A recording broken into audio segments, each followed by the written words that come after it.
الحمد للہ الحمد للہ نحمده ونستعینه ونستغفره ونؤمن به ونتوکل علیہ ونعوذ باللہ من شرور انفسنا ومن سیئات اعمالنا من يهده الله فلا مضل له ومن يضلله فلا هادي له ونشهد ان لا اله الا الله وحده لا شريك له ونشهد أن سيدنا محمدا عبده ورسوله أرسله بالهدى ودين الحق ليظهره على الدين كله وكفى بالله شهيدا خصوص على أفضلهم وخاتم النبيين محمد الأمين وعلى آله وصحبه أجمعين وصلى الله عليه وسلم تسليما كثيرا كثيرا اما بعد فاعوذ باللہ من الشیطان الرجیم بسم اللہ الرحمن الرحیم رب اشرح لی صدری ویسر لی امری واحلل عقدۃ من لسانی یفقہوا قولی رب یسر ولا تعسر وتمم بالخیر آمین ثم آمین اللہم صلی علی محمد وعلی آل محمد کما صلیت علی ابراہیم وعلی آل ابراہیم انک حمید مجید اللہم بارک علی محمد وعلی آل محمد کما بارکت علی ابراہیم وعلی آل ابراہیم انک حمید مجید۔ اللہ تعالیٰ کا بہت احسان ہے کہ ہم اپنا سیرہ کورس کا آج لاسٹ لیکچر کرنے جا رہے ہیں انشاءاللہ۔ تمام لوگوں کے لیے یہ ایک شکر کا مقام ہے کہ ہم اپنے پیارے نبی صلی اللہ علیہ وآلہ وسلم کی سیرہ کو پڑھنے کی اللہ تعالیٰ نے ہمیں توفیق دی اور ہم اس قابل ہو سکے کہ ہم اس کو کمپلیٹ کر پائے۔ جتنے بھی اسٹوڈنٹس نے اسے مکمل طور پہ اسٹڈی کیا ہے ان کو بہت فائدہ ہوگا انشاءاللہ، کیونکہ جب بھی آپ قرآن کریم پڑھیں گے ٹھیک ہے تو آپ کو سورہ کی جو ترتیب ہے وہ بھی سمجھ میں آنے لگے گی، کون سی سورہ مکی ہے، ٹھیک ہے، اس میں کیا مخاطبت ہے، ٹھیک ہے، جو آڈینس ہے وہ کون لوگ ہیں، وہ اگر تو مدنی سورہ ہے تو اس کے آڈینس کون ہے، ٹھیک ہے، مکی سورہ ہے تو آڈینس کون ہے، آپ کو یہ چیز سمجھ میں آ جائے گی۔ ترتیب میں جو چیزیں ہیں ڈفرینٹ ہو جاتی ہے کیونکہ ترتیب نزولی اور جو دوسری ترتیب ہے مصحف کی، ٹھیک ہے، وہ ڈفرینٹ ہو جاتی ہے، یہ چیزیں سمجھ میں آ جائیں گی تو سیرہ پڑھنا اس لیے بہت زیادہ امپورٹنٹ ہے۔ اور تبھی ہمارے بہت سے اہل علم یہی جو ہے وہ توجہ دلاتے ہیں کہ آپ پہلے سیرہ پڑھ لیں، سیرہ کو پڑھنے کے بعد آپ قرآن کریم کو زیادہ بہتر طریقے سے سمجھ پائیں گے۔ آج جس چیپٹر کا ہم آغاز کرنے جا رہے ہیں اس کا نام ہے خاتمہ۔ اب ہم یہاں پہ یہ دیکھتے ہیں کہ رسول اللہ صلی اللہ علیہ وآلہ وسلم کی پوری سیرت ہم نے پڑھ لی، ٹھیک ہے، اور پھر آپ صلی اللہ علیہ وآلہ وسلم کے حوالے سے بہت سارے احادیث کا بھی اسی کورس میں ہی مطالعہ کیا گیا، اور ہم یہاں پہ یہ دیکھتے ہیں کہ اسی حوالے سے ہم پر بہت سارے ایسے واجبات ہیں، ٹھیک ہے، واجبات کیا ہوتے ہیں جو ہر مسلمان کو ادا کرنے والی جو چیزیں ہیں جو واجب ہیں ہر لحاظ سے، اور یہ چیزیں کہلائیں گی رسول اللہ صلی اللہ علیہ وآلہ وسلم کے حقوق، یعنی رسول اللہ صلی اللہ علیہ وآلہ وسلم کے ایسے 10 حقوق ہیں جو ہم سب پر واجب ہیں، جن کے بارے میں انشاءاللہ ہم دیکھتے ہیں بریفلی، اور پھر اس کے بعد ہم یہ چیپٹر جو ہے انشاءاللہ بہت ہی اچھے طریقے سے اس کو کمپلیٹ کریں گے، اور آج کا جو کورس ہے یہ اس کی آخری کلاس ہے۔ ہم یہاں پہ 10 پوائنٹس کو دیکھتے ہیں جس کی ہم ڈیٹیل آگے چل کے پڑھتے ہیں انشاءاللہ۔ رسول اللہ صلی اللہ علیہ وآلہ وسلم پر ایمان لانا پہلا پوائنٹ ہے، آپ صلی اللہ علیہ وآلہ وسلم سے محبت کرنا، آپ صلی اللہ علیہ وآلہ وسلم کی اطاعت کرنا، آپ صلی اللہ علیہ وآلہ وسلم کی اتباع، آپ صلی اللہ علیہ وآلہ وسلم کی اقتداء۔ 6 پہ آتا ہے آپ صلی اللہ علیہ وآلہ وسلم کی توقیر، آپ صلی اللہ علیہ وآلہ وسلم کی تعظیم، آپ صلی اللہ علیہ وآلہ وسلم سے خیر خواہی کرنا، آپ کے صحابہ سے محبت کرنا، آپ صلی اللہ علیہ وآلہ وسلم پر درود و سلام پڑھنا۔ یہ 10 پوائنٹس ہیں جن کو آج ہم لیکچر میں دیکھتے ہیں انشاءاللہ۔ سب سے پہلا تو یہی ہے جو ہم حدیث جبریل میں پڑھتے آ رہے ہیں، ٹھیک ہے، ایمان کی ڈیفینیشن ہم پڑھتے ہیں، اس میں ایمان کے جو تقاضے ہیں وہ کیا کیا ہیں، اس میں یہی ہے کہ رسول اللہ صلی اللہ علیہ وآلہ وسلم پر ایمان لانا۔ اللہ تعالیٰ پر ہم ایمان رکھتے ہیں، ٹھیک ہے، اللہ تعالیٰ کی کے معبود ہونے پہ، اللہ تعالیٰ رازق ہے ہمارا، ٹھیک ہے، الوہیت کے حوالے سے اللہ تعالیٰ کے اسماء و صفات پہ پورے طریقے سے ہم کاربند ہوتے ہیں، ہمارا عقیدہ اس پہ اسٹرانگ ہے۔ اور پھر آپ صلی اللہ علیہ وآلہ وسلم پر ایمان، یہ ہمارے ایمان کا حصہ ہے۔ ایمان مکمل نہیں ہوتا ہے جب تک ہم آپ صلی اللہ علیہ وآلہ وسلم پر ایمان نہیں لاتے۔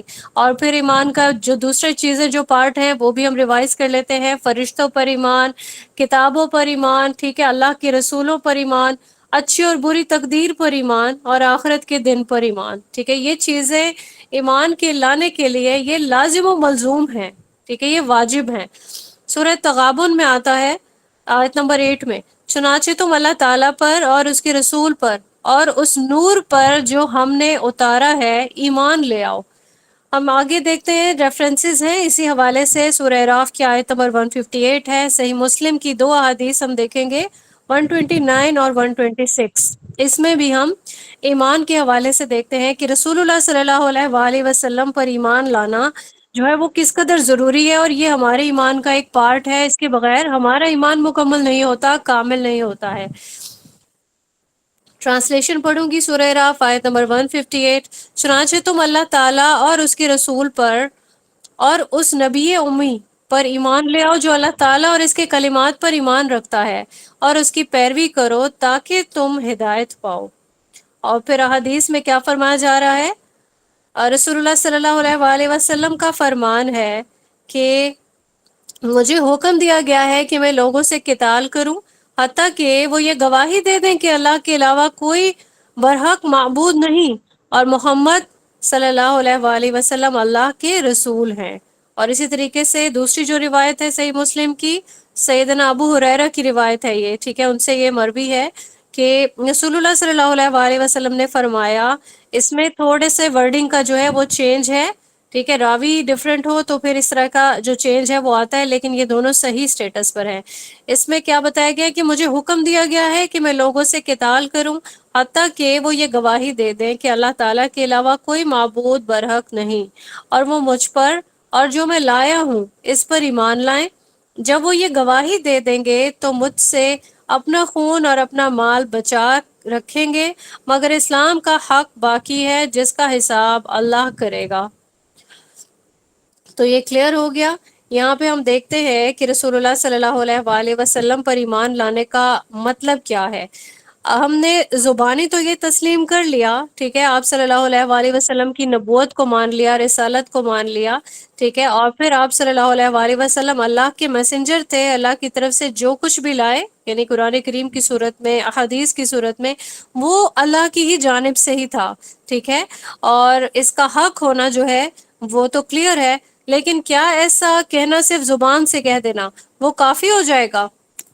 آپ لوگ میسیجز میں رپلائی بھی کر سکتے ہیں، ٹھیک ہے، آپ لوگ ساتھ رہیں گے تو کلاس میں زیادہ پھر مزہ آتا ہے۔ تو ایسا کیا صرف کہہ دینا کافی ہو جائے گا کہ ہم رسول اللہ صلی اللہ علیہ وآلہ وسلم پر ایمان لاتے ہیں؟ ٹھیک ہے، یہ کافی زبان سے کہہ دینا کافی نہیں ہوگا، بلکہ اس کا جو ہے دل بھی مطابقت رکھتا ہو۔ مطابقت کیا ہوتی ہے؟ کہ دل بھی تصدیق کرتا ہو، زبان بھی تصدیق کرتی ہو، ٹھیک ہے، تو ان دونوں چیزوں کا ہونا بہت ضروری ہے، یہی ایک پیرامیٹر ہے۔ اس کے بعد جو دوسرا ہمارے پاس پوائنٹ آتا ہے وہ ہے آپ صلی اللہ علیہ وآلہ وسلم سے محبت کرنا۔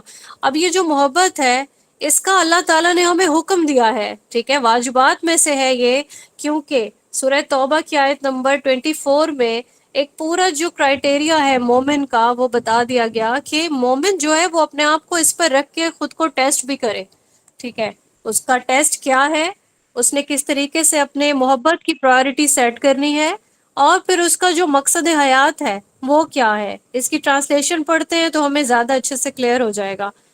آیت نمبر 24 ہے سورہ توبہ کی، آپ کہہ دیں کہ اگر تمہارے باپ اور تمہارے بیٹے اور تمہارے بھائی اور تمہاری بیویاں اور تمہارے خاندان اور وہ مال جو تم نے کمائے ہیں اور وہ تجارت جس کے ماند پڑ جانے سے تم ڈرتے ہو اور وہ گھر جو تمہیں پسند ہیں تمہیں اللہ تعالیٰ سے اور اس کے رسول سے اور اس کی راہ میں جہاد سے زیادہ محبوب ہیں تو انتظار کرو حتیٰ کہ اللہ تعالیٰ اپنا فیصلہ لے آئے، اور اللہ تعالیٰ نافرمان قوم کو ہدایت نہیں دیتا۔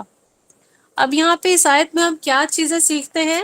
سب سے پہلے تو یہ چیز ہے کہ اللہ نے انسان کو پیدا کیا اور وہ پورے طریقے سے انسان کی فطرت سے واقف ہے، ٹھیک ہے؟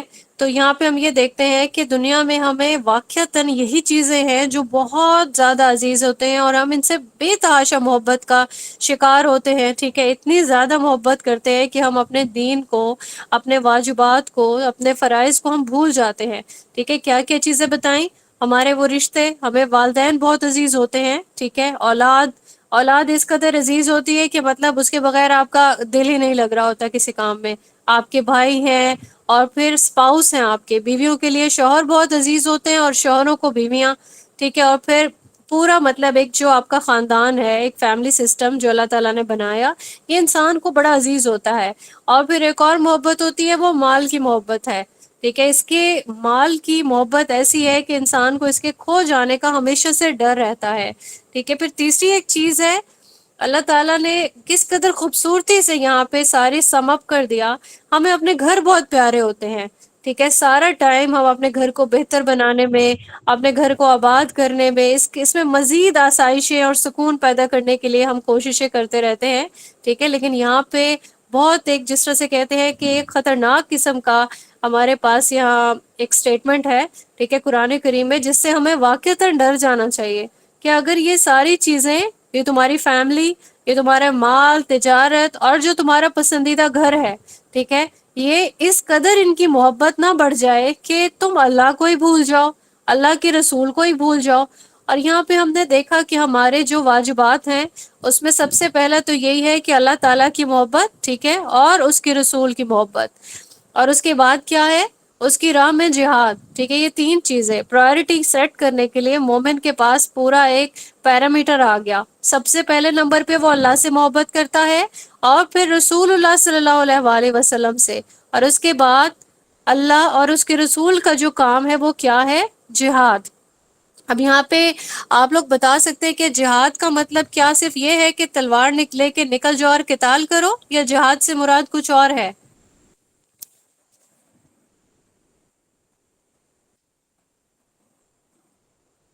آپ لوگ میسیجز میں پارٹیسپیٹ کر سکتے ہیں، جو بھی کرنا چاہے۔ بالکل۔ اچھا، یہاں پہ جہاد سے مراد یہی ہے کہ انسان اپنے، سب سے پہلا جو پیر، بالکل بہت اچھا بتایا آپ نے سنبل، سیدہ سنبل، یہ کہ انسان اپنے نفس سے سٹارٹ کرتا ہے جہاد کرنا، ٹھیک ہے؟ نفس سے سٹارٹ کرے گا، اور پھر اللہ تعالیٰ نے جو اسائنمنٹ دی ہے، ٹھیک ہے، امر بالمعروف اور نہی عن المنکر، ہر مومن کے لیے ہے یہ اسائنمنٹ، ٹھیک ہے؟ ایسا نہیں ہے کہ صرف چند لوگ جو ہے اس پہ کاربند رہیں، باقی لوگ نہیں کریں۔ سب لوگ اپنے اپنے جو سرکمسٹانسز ہیں اس کے اکارڈنگ یہ کر سکتے ہیں، ٹھیک ہے؟ تو پھر یہاں پہ اللہ تعالیٰ کیا فرما رہے ہیں؟ اگر یہ ساری چیزوں پہ تم پورے نہیں اتر رہے ہو تو کیا ہوگا؟ پھر تم ویٹ کرو یہاں تک کہ اللہ تعالیٰ اپنا فیصلہ لے آئے۔ اللہ تعالیٰ سے یہاں رک کے ہمیں دعا کرنی ہے کہ اللہ تعالیٰ ہمارے لیے بہتر فیصلہ فرمائے، ہمیں توفیق بھی دے، اور ہمیں ہمت اور حوصلہ بھی دے کہ ہم اللہ تعالیٰ کا جو یہ ایک پورا ایک پیرامیٹر سیٹ کیا گیا ہے، اس پہ ہم پورے اتریں، ہم واقعتاً اللہ تعالیٰ سے محبت کریں، ٹاپ پرائرٹی پہ وہ والی محبت ہو، پھر رسول اللہ صلی اللہ علیہ وآلہ وسلم، اور پھر یہ جو جہاد ہے جس میں ہم سب جو ہے شامل ہوتے ہیں، جب ہم دین کا علم سیکھ رہے ہوتے ہیں، ہم پر یہ فریضہ لاحق ہو جاتا ہے، ہم پر یہ فریضہ واجب ہو جاتا ہے کہ ہم نے یہ جو پیغام ہے یہ آگے پھیلانا ہے، ٹھیک ہے؟ اور پھر ساتھ میں یہ بتا دیا گیا کہ نافرمان جو قوم ہے اس کو اللہ پاک ہدایت نہیں دیتے، ٹھیک ہے؟ ہدایت کس کو ملتی ہے؟ کیا آپ لوگوں کو کلیئر ہے نا؟ یہ ہدایت اسی کو ملتی ہے جو خود کوشش کرتا ہے، جو چاہتا ہے۔ اگر میں بیٹھی رہوں، نافرمانی کے کام کرتی رہوں، اور میں یہ کہوں کہ اللہ مجھے ہدایت دے، اللہ مجھے ہدایت دے، تو کیا وہ دعا قبولیت کا درجہ حاصل کر سکے گی؟ بالکل نہیں کر سکے گی، ٹھیک ہے؟ اس کے لیے جد و جہد ضروری ہوتی ہے۔ اگلا ریفرنس ہم دیکھتے ہیں کہ مومن جو ہے اس کی کیا ڈیفینیشن ہے۔ صحیح مسلم کا 169، تمہارا کوئی شخص اس وقت تک مومن نہیں ہو سکتا جب تک میں اسے اس کی اولاد، اس کے والدین اور تمام لوگوں سے زیادہ محبوب نہیں ہو جاتا، ٹھیک ہے؟ یہاں پہ یہ دیکھیں کہ صحابہ کرام اس ٹیسٹ میں پاس ہو گئے، اور ہمیں بھی اپنے آپ کو اس ٹیسٹ میں پاس کرنا ہے. ہمارے لیے ہماری اولادیں سیکنڈ نمبر پہ آئیں، والدین سیکنڈ نمبر پہ، ہمارے اسپاؤس، دوسرے تمام لوگ وہ سیکنڈ پرائورٹی ہونی چاہیے، لیکن ہماری ٹاپ پرائورٹی کیا ہونی چاہیے؟ اللہ کی محبت، اللہ کے رسول کی محبت، ٹھیک ہے، اور جو ہمارا مقصد حیات ہے وہ ہماری پرائورٹی ہونا چاہیے، جو ٹاپ والی پرائورٹی ہے. اس کے بعد ہم اگلا ریفرنس دیکھ لیتے ہیں، دو ریفرنسز انشاءاللہ ہم آگے دیکھیں گے بخاری اور مسلم کے. بخاری میں 6632 ہے اور مسلم میں 165 ہے. اس میں کیا فرمایا جا رہا ہے کہ تمہارا کوئی شخص اس وقت تک مومن نہیں ہو سکتا جب تک میں اسے اس کی جان سے بھی زیادہ عزیز نہ بن جاؤں. اب یہاں ہم ابھی محبتوں کی باتیں کر رہے ہیں کہ اولاد کی محبت ہے، والدین کی محبت ہے، لوگوں کی، لیکن انسان اپنے آپ سے بڑی محبت کرتا ہے. ٹھیک ہے، یعنی اپنی جان اسے بہت پیاری ہوتی ہے. اور ہم یہ چیز دیکھ چکے قیامت کے دن بھی اسے یہ رشتے جو ہے یہ نظر نہیں آ رہے ہوں گے انسان کو، بلکہ اس کو اپنی پڑی ہوئی ہوگی کہ میں بخشش میری ہو جائے، میں بخشا جاؤں، میں نہ مارا جاؤں، جہنم میں نہ چلا جاؤں. تو یہاں پہ یہ بھی جو ہے ایک چیز جو ہے یہ پیرامیٹر ہے جس پہ ہمیں پورا اترنا ہے کہ ہمیں ہماری اپنی جان سے بھی زیادہ جو ہے وہ کون عزیز ہوگا؟ ہمارے پیارے رسول صلی اللہ علیہ وآلہ وسلم کی محبت. ٹھیک ہے، اب جب صحابہ یہ سنتے تھے تو اس میں دیکھیں کہ سیدنا عمر نے کیا عرض کیا کہ انہوں نے اپنا ٹیسٹ کیا وہیں پہ، اور پھر انہوں نے یہ چیز ریئلائز کی اور پھر قسم کھائی، اور ذات کی قسم جس نے آپ صلی اللہ علیہ وآلہ وسلم پر کتاب نازل کی ہے، مجھے آپ صلی اللہ علیہ وآلہ وسلم میری جان سے بھی زیادہ عزیز ہیں. مطلب کتنا پیارا یہ اسٹیٹمنٹ ہے. اللہ تعالی ہمیں بھی اس حد تک محبت کرنے والا بنائے کہ ہم بھی یہ کہہ سکیں اور اپنے دل سے اس چیز کی گواہی جو ہے وہ ہم دے سکیں. اور یہاں پہ دیکھیں کہ آپ صلی اللہ علیہ وآلہ وسلم نے جواب میں فرما دیا کہ عمر اب تم ایمان کی حقیقت کو پہنچے ہو. یعنی یہ ہے، یہ بیسک کرائٹیریا ہے، یہ کوئی جس طرح کہتے ہیں کہ ایسا نہیں ہے کہ بہت سارے کام کرنے کے بعد یہ والا لیول اچیو کر لو تو ٹھیک ہے. یعنی بیسک جو کرائٹیریا ہے وہ ایمان کا وہ یہ ہے. اگلی جو روایت ہے اس میں دیکھتے ہیں کہ جس آدمی میں تین خصائل ہوں وہ ایمان کا مزہ چکھ چکا ہے. اس کے نزدیک اللہ اور اس کا رسول سب سے زیادہ محبوب ہوں. ٹھیک ہے، یہ پہلا. اور پھر وہ کسی شخص سے محض اللہ کے لیے محبت کرتا ہو. ٹھیک ہے، اور وہ کفر میں واپس جانا ایسے ہی ناپسند کرتا ہو جیسے آگ میں پھینکا جانا اسے ناپسند ہے. آگ آگ تو کیا، ہم لوگوں کو گرمیوں کی دھوپ بھی پسند نہیں ہوتی. ٹھیک ہے، تو یہ جو کفر میں لوٹنا ہے نا، یہ ایسا ہی ہے جیسے کہ کوئی انسان اپنے آپ کو آگ میں پھینک دے. تو یہاں پہ یہ جو کرائٹیریا ہے یہی تین خصائل والا، اس کو بھی ہمیں یاد رکھنا ہے ہمیشہ کہ اللہ اور اس کا رسول جو ہے یہ سب سے زیادہ محبوب ہونا چاہیے دنیا کی ہر چیز سے، دنیا کے ہر رشتے سے، اپنے آپ سے بھی زیادہ. اب یہاں پہ ہم دیکھتے ہیں کہ کسی کو جب رسول اللہ صلی اللہ علیہ وآلہ وسلم سے محبت ہوگی، ٹھیک ہے، تو وہ اس کی کیا فیلنگ ہوگی، وہ کیا کرے گا؟ وہ آپ صلی اللہ علیہ وآلہ وسلم کی اطاعت کرے گا، آپ صلی اللہ علیہ وآلہ وسلم کی اقتداء کرے گا. آپ صلی اللہ علیہ وآلہ وسلم جو کچھ بھی لائے ہیں، کیا لائے ہیں؟ جو اللہ تعالیٰ نے بھیجا. ٹھیک ہے، آپ کی جو دعوت ہے اس سے محبت کرے گا. دین میں آپ صلی اللہ علیہ وآلہ وسلم کی وہ انسان مدد کرے گا. آپ صلی اللہ علیہ وآلہ وسلم کی مدد ہم کیسے کر سکتے ہیں؟ کوئی کیسے بتائے گا مجھے؟ میسیجز میں آپ لوگ بتائیے کہ ہم رسول اللہ صلی اللہ علیہ وآلہ وسلم کی مدد کیسے کر سکتے ہیں.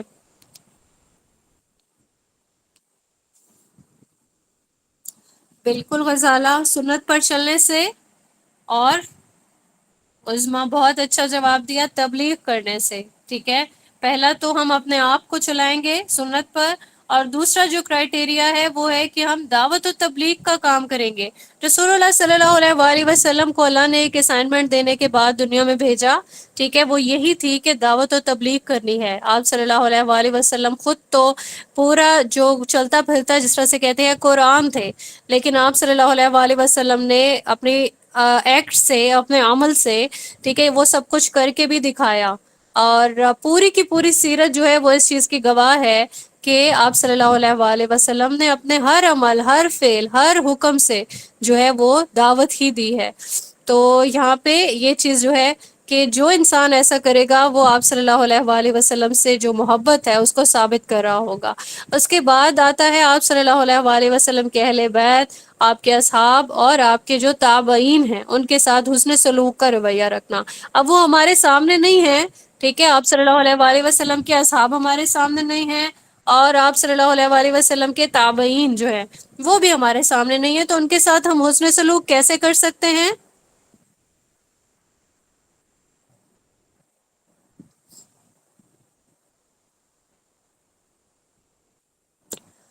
جی بالکل، جب ہم سنت پر چل رہے ہوں گے اور بہت ہی عقیدت سے اصحاب کا جو تذکرہ ہے رضی اللہ تعالیٰ عنہم، وہ تذکرہ کریں گے، ٹھیک ہے، ان کی شان میں کوئی گستاخی نہیں کریں گے، اور تابعین ان کے لیے بھی محبت والا رویہ رکھیں گے جب بھی ان کی کوئی ایسی بات آ رہی ہوگی، اور ایون ہمیں اتفاق اگر نہیں بھی ہوگا، ہمارے سامنے آپ صلی اللہ علیہ وآلہ وسلم کی کوئی حدیث آ جاتی ہے تو بھی ہم اس کے لیے کوئی گستاخانہ بات نہیں کر سکتے ہیں، ٹھیک ہے۔ اچھا، اس کے بعد ہم دیکھتے ہیں کہ مسجد النبوی جانے کے جو آداب ہیں وہ بھی کون فالو کرے گا؟ جو آپ صلی اللہ علیہ وآلہ وسلم سے محبت کر رہا ہوگا۔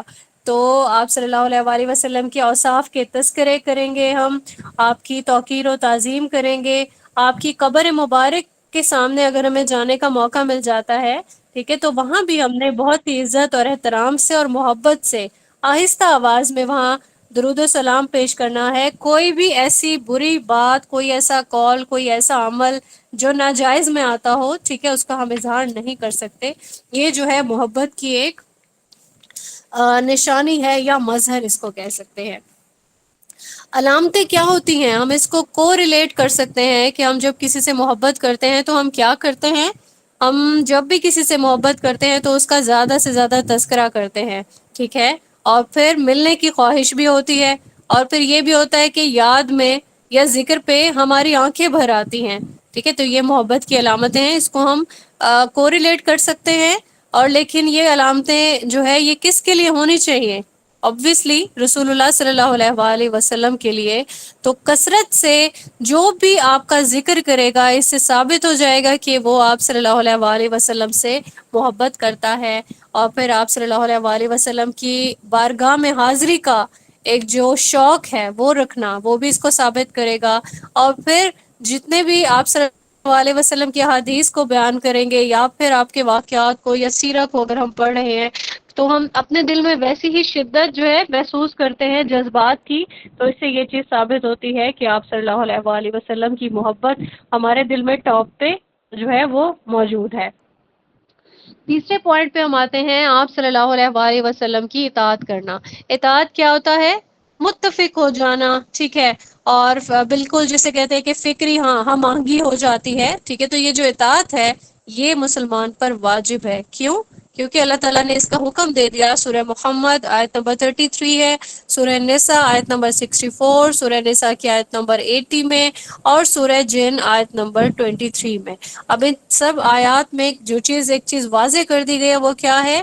کہ اللہ تعالیٰ کی اطاعت کرو اور رسول اللہ صلی اللہ علیہ وآلہ وسلم کی اطاعت کرو۔ اگر کوئی ایسا نہیں کرتا، ٹھیک ہے، تو وہ اپنے اعمال کو ضائع کر دیتا ہے، اور اللہ اور رسول صلی اللہ علیہ وآلہ وسلم کی اطاعت یہ لازم و ملزوم ہے، ٹھیک ہے۔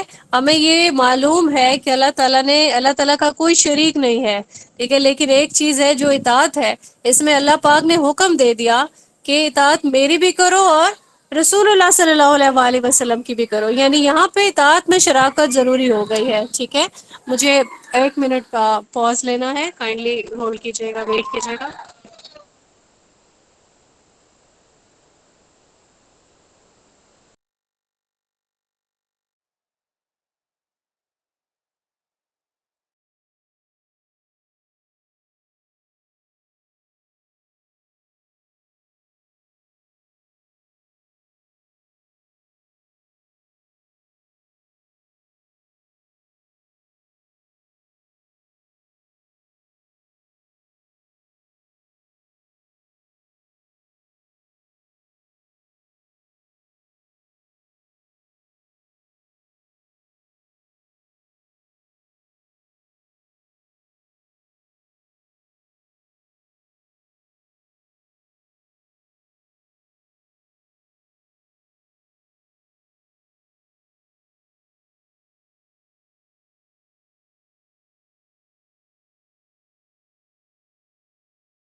سوری میں ٹوٹ گیا تھا. اچھا یہاں پہ ہم لوگ یہ دیکھ رہے تھے کہ کچھ ایسے کام ہیں جن کو مسنون کہا جاتا ہے. ٹھیک ہے. اب مجھے آپ لوگ بتا رہے تھے کہ مسنون سے مراد کیا ہے، کن کاموں کو مسنون کہا جاتا ہے.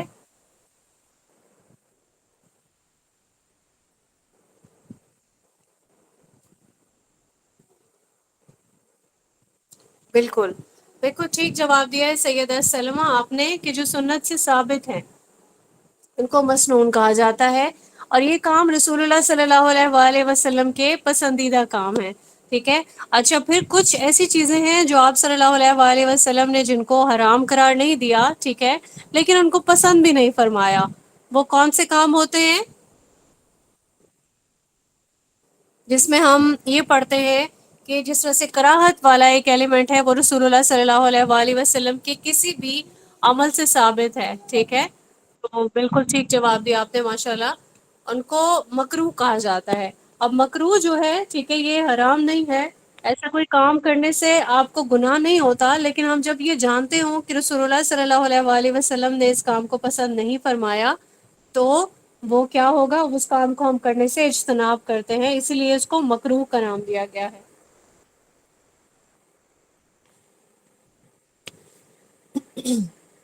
اب یہاں پہ ہم دیکھتے ہیں کہ جو بھی رسول اللہ صلی اللہ علیہ وآلہ وسلم کی اطاعت کرتا ہے ٹھیک ہے تو وہ کیا چیزیں ظاہر ہوں گی اس سے؟ آپ صلی اللہ علیہ وآلہ وسلم کی سنت کے ساتھ وہ اپنے آپ کو بالکل باندھے رکھے گا. ٹھیک ہے. جس طرح سے کہتے ہیں کہ گرفت میں رہتا ہے کہ آل دا ٹائم جتنے بھی کام ہیں اس کی روزمرہ زندگی کے، صبح اٹھنے سے لے کے رات کو سونے تک، وہ کیا کرے گا، وہ تمام کام سنت کے اکارڈنگ کرے گا.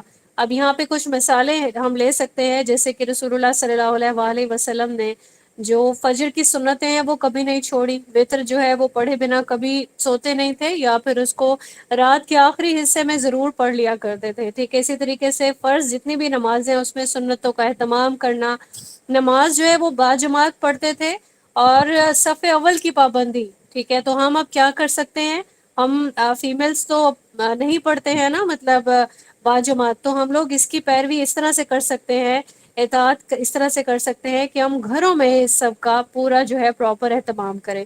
پھر اشراق جو ہے وہ رسول اللہ صلی اللہ علیہ وآلہ وسلم سے بہت زیادہ ثابت ہے کہ وہ ڈیلی بیسس پہ اشراق پڑھتے. اور پھر یہ کہ جب بھی وضو کرتے تو کیا کرتے، وضو کرنے کے بعد فوراً نوافل ادا کرتے تھے وضو کے. ٹھیک ہے. اور جتنے بھی ایسے اوقات جس میں نماز نہ پڑھنے کا حکم ہے، ایسے کون سے اوقات ہیں جس میں نماز نہیں پڑھی جا سکتی؟